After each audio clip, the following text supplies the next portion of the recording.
మాజీ మంత్రి పెనమలూరు ప్రస్తుత సిట్టింగ్ ఎమ్మెల్యే కొలుసు పార్థసారథి ప్రస్తుతం మనతో ఉన్నారు. తాజా రాజకీయ పరిణామాల మీద ఆయనతో మాట్లాడదాం.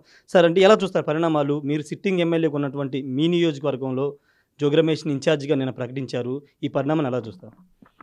నేనేం తప్పుగా భావిస్తలేదు. ఎందుకంటే నేను అసంతృప్తిని బస్ యాత్ర వ్యక్తపరచడం కానివ్వండి, లేతే పార్టీ ముఖ్యమంత్రి గారు ఆశించే స్థాయికి ఆయన ఆశించిన విధంగా నేను పనిచేయకపోవటం కానీ, అంటే ప్రతిపక్షాలని దుర్భాష ఆడటం, అదేవిధంగా ఏదైనా ప్రతిపక్ష నాయకుల మీద దౌర్జన్యం చేయటం అటువంటివి నేను చేయలేదు. కాబట్టి బహుశా నేను సరిపోను అనుకుంటారు. అందుకే నిర్ణయించారు. దాంట్లో ఏం లేదు. అభినందిస్తున్నాను మా జోగి రమేష్ గారిని. సార్ మొన్న మిమ్మల్ని అయోధ్య రామిరెడ్డి గారు, మర్రి రాజశేఖర్ వీళ్ళంతా కూడా తీసుకెళ్లారు క్యాంప్ ఆఫీస్కి. అక్కడ మాట్లాడడం జరిగిందా? మీ అభిప్రాయం తీసుకోవడం జరిగిందా? అభిప్రాయం తీసుకున్నారు, మాట్లాడాం. ముఖ్యమంత్రి గారు మంచి వాతావరణంలో డిస్కస్ చేయడం జరిగింది. అంటే ఎందుకు సార్ ఆ రోజు సామాజిక సాధికార బస్సు యాత్రలో అంత బరస్ట్ అవ్వాల్సి వచ్చింది? మీ ఆవేదన అంతా అసలు మీరు బరస్టు లేకపోతే ఏదో బాంబు అని ఎందుకు అనుకుంటున్నారు? అంటే ప్రజాస్వామ్యంలో ఒక వ్యక్తికి తన అసంతృప్తిని కానీ తృప్తిని కానీ వ్యక్తపరచడానికి అవకాశం ఉండదా? నేను 4.5 సంవత్సరాలు అయిపోయింది, గవర్నమెంట్ టర్మ్ ఎండింగ్కి వచ్చింది. వచ్చినప్పుడు నాకు ఈ 5 సంవత్సరాల్లో నా ప్రీతమ నాయకుడు జగన్మోహన్ రెడ్డి గారు గుర్తించకపోవడం దురదృష్టం అండి. దాని ఏదో బాంబు లేకపోతే బర్స్ట్ అని అనాల్సిన అవసరం లేదు. నా అసంతృప్తిని కానీ తృప్తిని కానీ వ్యక్తపరిచే హక్కు నాకుంది. అంటే అంతమంది ప్రజల ముందు, అంటే పార్టీ పెద్దల ముందు లేదా నియోజకవర్గాల ముందు చెప్తే బాగుంటుంది, కానీ అలా చెప్పడం వల్ల కొంత పార్టీ కూడా డ్యామేజ్ అయ్యే అవకాశం ఉందని వాళ్ళు. పార్టీ ఎందుకు డ్యామేజ్ అవుతుంది? నాకు జరిగింది అందరికీ తెలిసిందే కదా. డ్యామేజ్ ఏదైనా అయితే, నాకు అన్యాయం జరిగినప్పుడు నిజంగా ప్రజలు అన్యాయం జరిగిందని భావిస్తే ఆ రోజే డ్యామేజ్ మొదలై ఉంటుంది.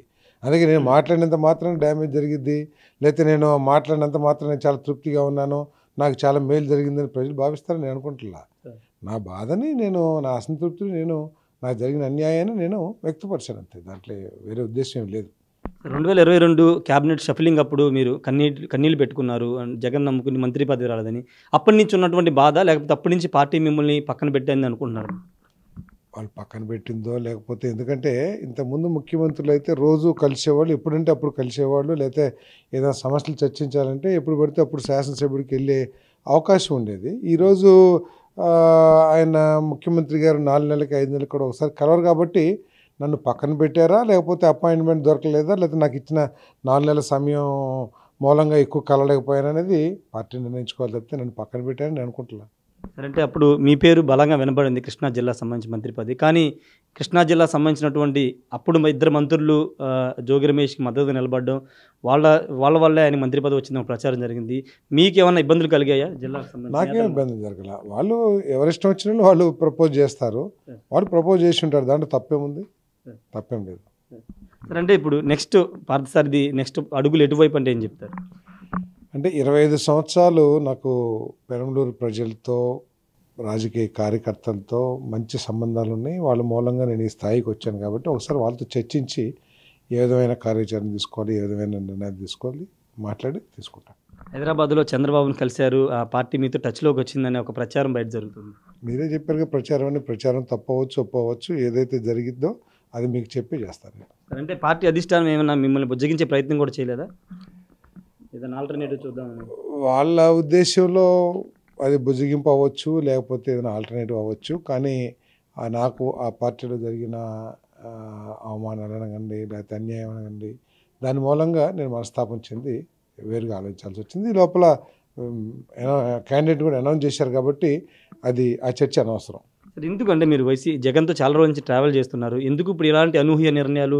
సిట్టింగ్ అంటే 20-30 సంవత్సరాల నియోజకవర్గంలో పనిచేసిన ఎమ్మెల్యేని ఈ విధంగా మార్చేస్తూ ఎందుకు నిర్ణయాలు తీసుకుంటున్నారు? అంటే బహుశా ఆయన, అంటే ఈ జిల్లాలో ఉన్న మంత్రులు కానీ మాజీ మంత్రులని పరిశీలిస్తే ఆయన ఆశించినట్లు నేను ప్రతిపక్ష నాయకుల్ని లోకేష్ గారిని, లేకపోతే చంద్రబాబు నాయుడు గారిని, పవన్ కళ్యాణ్ గారిని దూషించకపోవటమో, లేకపోతే వాళ్ళ మీద దౌర్జన్యకరంగా దూసుకుపోకపోవటం, అదే మెయిన్గా అనుకుంటున్నాను నేను.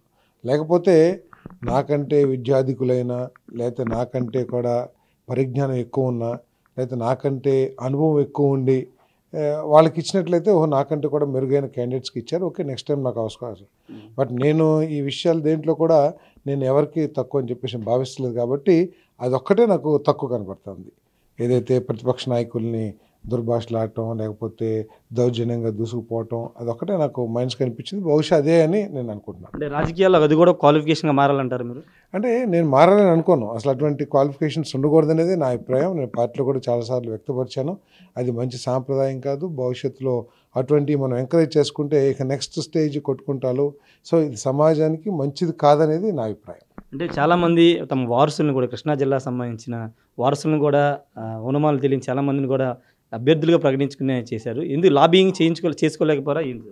లాబింగ్ ఏమో లేదు, నాకు లాబింగ్ చేయాల్సిన అవసరం ఉంది. 23 టర్మ్లో ఎమ్మెల్యేగా ఉండి లాబింగ్ చేసుకోవాల్సిన అవసరం ఏముంది? బహుశా వాళ్ళకి నేను చెప్పిన ఇందాక క్వాలిఫికేషన్ ఏదైతే ఉందో తిరగటము, దుర్భాషలాడటం, లేకపోతే దౌర్జన్యంగా దూసిపోవటం ఏదైతే డిస్క్వాలిఫికేషన్గా భావించి నాకు వచ్చి ఉండదు. అందుకని లాబింగ్ అంత నేను చేయాల్సిన అవసరం లేదు నాకు. సార్, అంటే కాంగ్రెస్ పార్టీ రాజశేఖర రెడ్డితో మీకు చాలా అనుబంధం ఉంది. ఆయన కుమార్తె ఇప్పుడు ఆంధ్రప్రదేశ్ రాజకీయాల్లోకి వస్తారని చెప్తున్నారు. ఏమైనా అటువైపు ఏమైనా అడుగులు పడే అవకాశం ఉందా షర్మిల గారు? నేను చెప్పే కదా, నా కార్యకర్తలతో ప్రజలతో చర్చించి ఏం చేయాలనేది ఆలోచన చేస్తాను. Thank you sir. మొత్తంగా కార్యకర్తలతో చర్చించిన తర్వాతే భవిష్యత్తు కార్యాచరణ ప్రకటిస్తారని చెప్తున్నారు. ఖచ్చితంగా ప్రతిపక్ష నేతల్ని తిట్టకపోవడం, వాళ్ళ మీద విమర్శలు చేయకపోవడం కారణం అయి ఉండొచ్చు తనకు సీట్ రాకపోవడం. దానికి సంబంధించి ఏదైనా కార్యకర్తలతో మాట్లాడిన తర్వాత నా భవిష్యత్తు కార్యాచరణ ఉంటుందని కొలుసు పార్థ సార్ చెప్తున్నారు. Camera person ఫన్నీతో Rayesh RTV Vijayawada నుండి. మరిన్ని వీడియోస్ కోసం ఛానల్ ని సబ్స్క్రైబ్ చేయండి. లేటెస్ట్ అప్డేట్స్ కోసం వాట్సాప్ ఛానల్ ని ఫాలో చేయండి. అండ్ లింక్ డిస్క్రిప్షన్ లో ఉంది.